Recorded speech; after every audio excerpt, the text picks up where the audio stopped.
इसके सिवा नहीं है। आप ब्रश के बाद आप पूरा जाना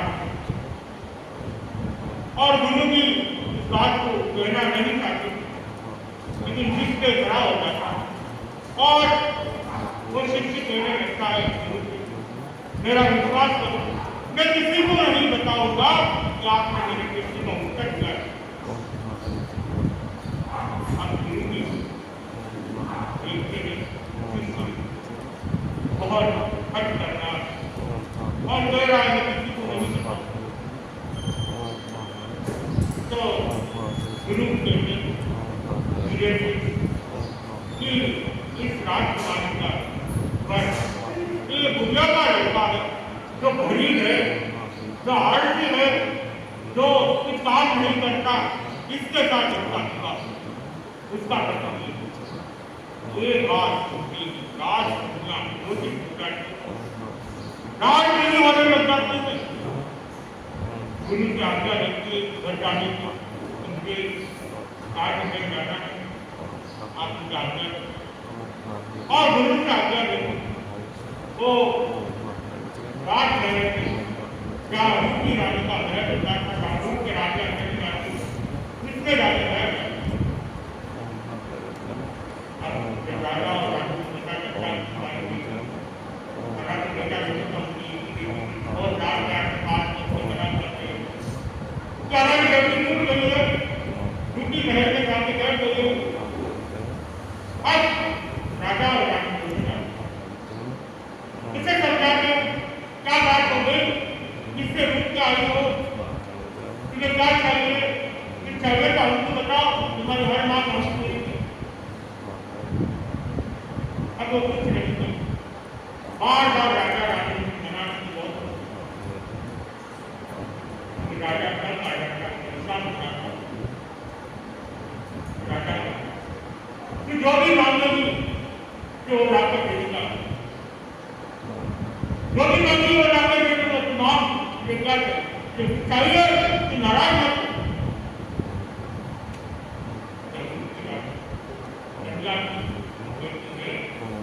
वो पूरी माँ का बेटा है, उसके माँ को पूरा अब राजा ये बात सुनती योग्य मांग अन्याय है, निर्दोष आप कैसे मान सकते हैं, उसका कोई गलती नहीं, कोई गुनाह नहीं किया, इसे हम कैसे मानते? मैं और कुछ नहीं जानता, मुझे उसकी दोनों आंखें चाहिए, मारते उसकी दोनों आंखें राजा और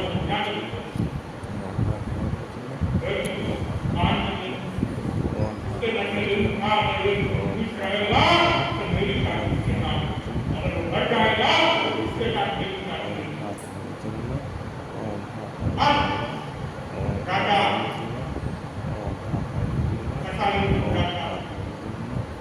और पूरा अब ये बात पूरे राज्य में चर्चा वाली, बिना मतलब कोई दंड नहीं, कोई कुछ नहीं, कोई अपराध नहीं, एक बेकसूर मारा जा रहा है। राजा को क्या हुआ है? राजा के मन में क्या आया है?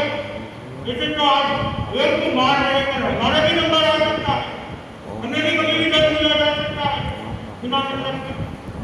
और सबके मन में हल्दर की मन में पूरे गाँव में, पूरे राज्य में बड़े बड़े लोग, एक लोग कहा जाते हैं, राजा की ड्यूटी करते राजा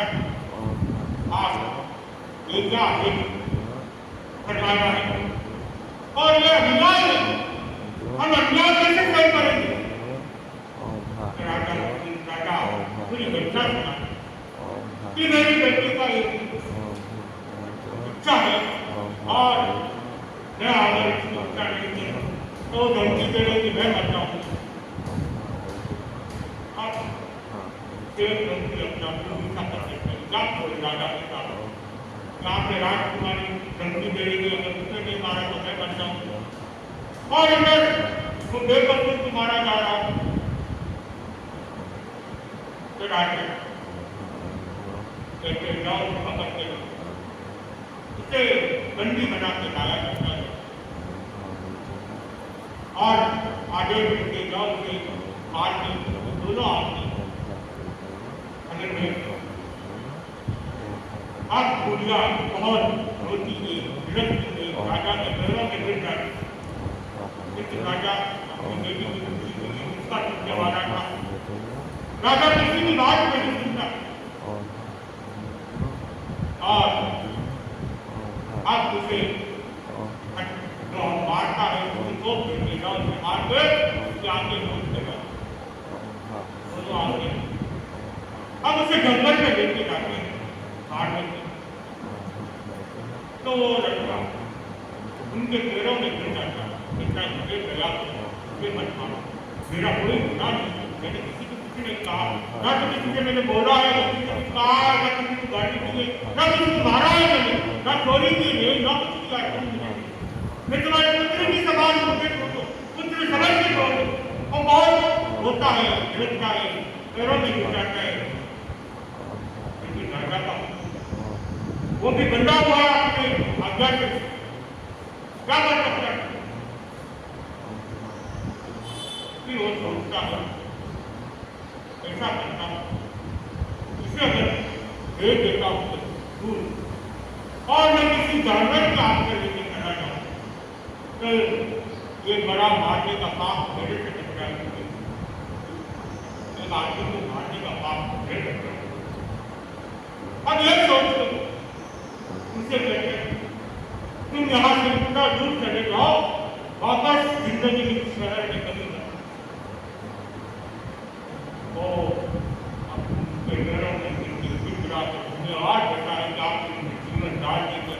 वादा करता हूँ इस शहर में कभी नहीं आऊंगा, इस राज्य में भी कभी नहीं।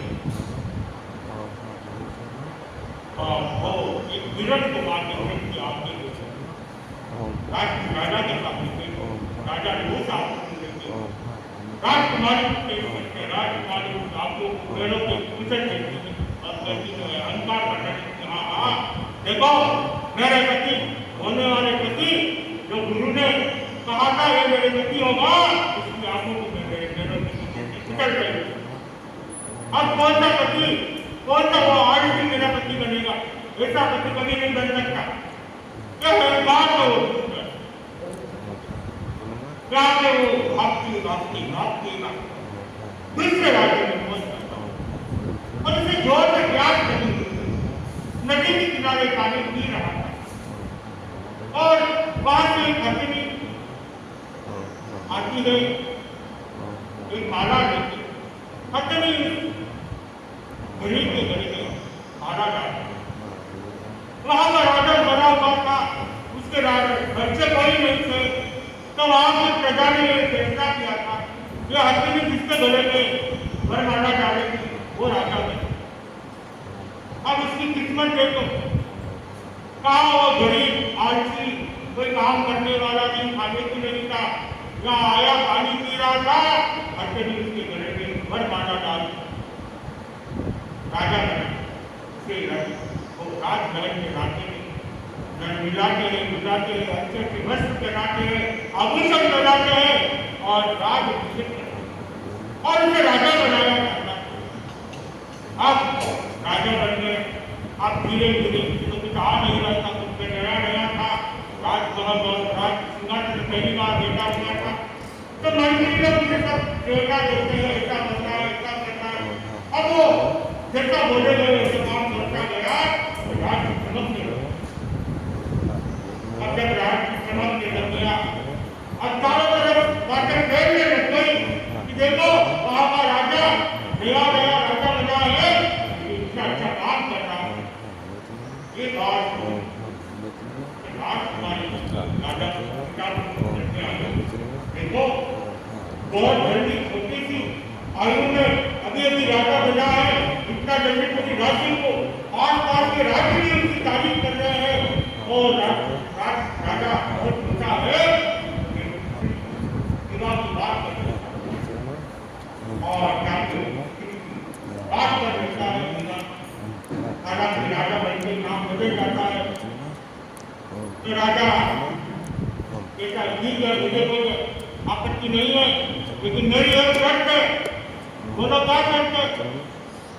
कि शादी में तुम्हें यहाँ आओ, हम वहाँ नहीं आएंगे।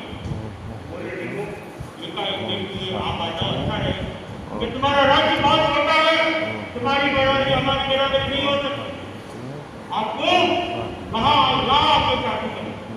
क्यों? उसने तो वादा किया था उसको कि राज्य में नंबर पेड़ नहीं रखूंगा, इसलिए उस राजा को कहते उनका क्या राजा का ठीक है क्या अब उसने शादी उसके साथ करवा दी। महाराज किसने ऐसा पेड़ देखता है जिसको वो मारने के लिए भेजा था वही उसका पति बन गए।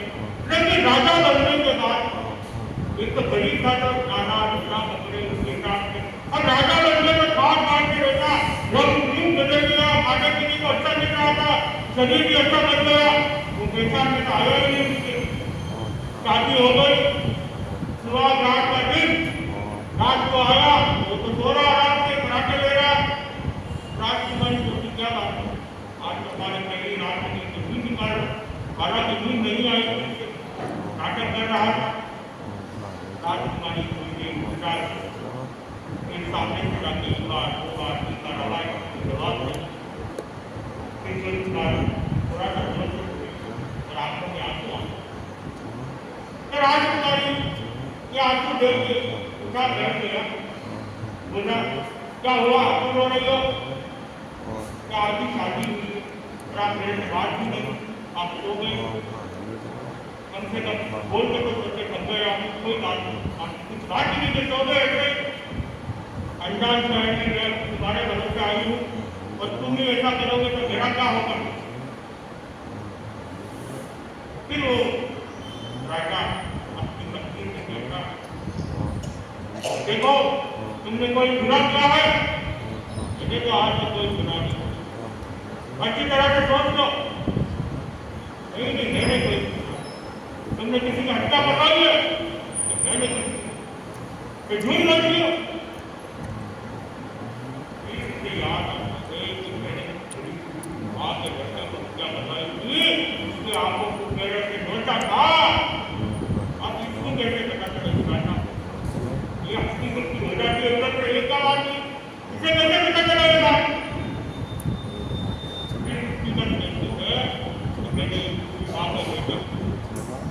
करवाया था दोनों आके मंगवाई कहता है वो राजपूत कोई नहीं, मैं हूँ जिसे तुम मारना चाहती थी वो नहीं, और मैं कैसे मुझे अपना सकता, तुम इतने सत्याग्रह में तो मुझे मारना नहीं थी, तो भगवान का शुक्र है मैं बच गया। तो बुद्धि बात नहीं करता, पहले से बुद्धि बहुत वेग करती, वो कहती है देखो आज तुम राजा बने हो उसका कारण मैं हूं, अगर मैं तुम्हें मारने की आज्ञा नहीं दिलाती तुम वहां से भागते नहीं, तुम यहाँ से राजा बनते नहीं। अब उसकी बुद्धि प्रशंसा करते हैं, हाँ ये बात भी सही, अगर तुम ये आदेश नहीं आता तो मैं भागता भी नहीं, राज यहाँ पर राजा भी नहीं। अब कि तुम जाओ मेरी बुरी माँ को देखो कि मैं राज्य में खड़ा नहीं माना, तो उसे देख लिया जाता है जैसे ही राजकुमारी को तुमने मेरा बेटा का खून करके अब मेरे मारने आए हो, क्या चाहिए तुम्हें? हम गरीबों से क्या चाहिए? गरीबों का खून पीती हो, बेटा मुझमें आए आवाज राजू एक बात करो, आपका उनका जाहिर है आप कोई गलत नहीं कह रहे हो, आपकी जगह मैं होती तो ऐसे ही करती हूँ, लेकिन एक बात मेरे साथ कहाँ जाने राज्य में राजा पूरा राजा पूरा तो आगे को मानना पड़ेगा, चली जाती है। अब बूढ़ी माँ जैसे राजमहल में जाती है, बेटा राजा तो राजा था उसका बेटा वापस पैरों में बूढ़ी माँ राजा ये क्या कर रहे हो? मेरे कहने में गिर रहे हो, ये अच्छी बात नहीं है। आता है माँ है वो पूरी घटना सुनाता है। अब वो घटना सुनते हैं माँ के हाथ रो रोते हैं गले लगाते हुए कहते हैं, फिर कहते हैं बेटा ये सब कुछ देर है, अगर ये आगे हिंदुस्तान की तो राजा बनता नहीं, मैं इतना बड़ा राज्य को संभालना ना एक बारी रख बहु बनती तो कहते हैं मारने वाले बताना हमारा बड़ा होता है, तो हमें किसी का बुरा नहीं सोचना था, क्या पता करें कोई हमारे घरे बन जाए पता ही नहीं। इसीलिए हमारा सोच हमारी भावना एकदम शुद्ध होना चाहिए, इसी के साथ